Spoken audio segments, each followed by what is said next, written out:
এই ভিডিওতে আমরা শিখব কিভাবে লোগো অ্যানিমেশন তৈরি করতে হয়। আশা করি শেষ পর্যন্ত ভিডিওটি দেখলে আপনারাও শিখতে পারবেন। চলুন ভিডিওটা শুরু করা যাক। প্রথমে এলাইট মোশন ওপেন করে নিউ প্রজেক্টে ক্লিক করে ব্লু কালার সিলেক্ট করে ক্রিয়েট প্রজেক্টে ক্লিক করুন।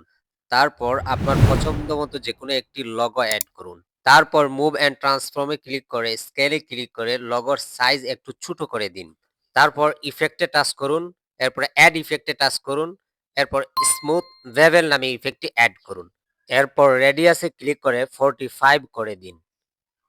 তারপর স্পেকুলার অ্যাঙ্গেলকে 145 করে দিন। তারপর আবার ইফেক্টে টাচ করে রাস্টার এক্সটিউড ইফেক্টটি অ্যাড করুন। তারপর রাস্টার এক্সটিউডে ক্লিক করে একটু নিচে যাবেন, ইন্টেরিয়রে ক্লিক করবেন, কালারে ক্লিক করে ব্ল্যাক করে দিবেন। এরপর তার সাইজ 35 করে দিবেন। তারপর একটু নিচে যাবেন, লাইট সোর্সে ক্লিক করবেন, পয়েন্ট লাইটে ক্লিক করে ফ্লট অপশন সিলেক্ট করে দিবেন। এরপরে একটু উপরে যাবেন, এবার রোটেশনে ক্লিক করবেন, এরপর শুরুতে একটি কিফ্রেম অ্যাড করবেন, ওয়াই এ ক্লিক করে -35 করে দিবেন। তারপর আরেকটু সামনে গিয়ে আরেকটি কিফ্রেম অ্যাড করবেন এবং ওয়াই কে +35 করে দিবেন এবং সামনে আরেকটু গিয়ে আরেকটি কিফ্রেম অ্যাড করবেন এবং ওয়াই কে 384 করে দিবেন। এরপর শেষে আরেকটি কিফ্রেম অ্যাড করবেন, ওয়াই এ 394 এবং এক্স এ -14 করে দিবেন। আবার অ্যাড ইফেক্টে ক্লিক করে ডাইরেকশনাল ব্লার ইফেক্টে ক্লিক করুন। এরপরে ডাইরেকশনাল ব্লারে ক্লিক করে স্ট্রেংথকে 0 করে দিন।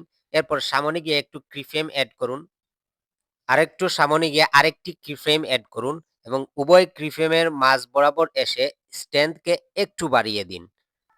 এরপর স্ক্রিনের উপর টাচ করে আবার লেয়ারের উপর ক্লিক করে মুভ অ্যান্ড ট্রান্সফর্মে ক্লিক করে একটা কিফ্রেম অ্যাড করুন, সামনে গিয়ে আরেকটি কিফ্রেম অ্যাড করুন। এরপর প্রথম কিফ্রেমে এসে লোগোকে নিচের দিকে মুভ করুন এবং আমার দেখানো গ্রাফ অনুযায়ী গ্রাফ ঠিক করে নিন।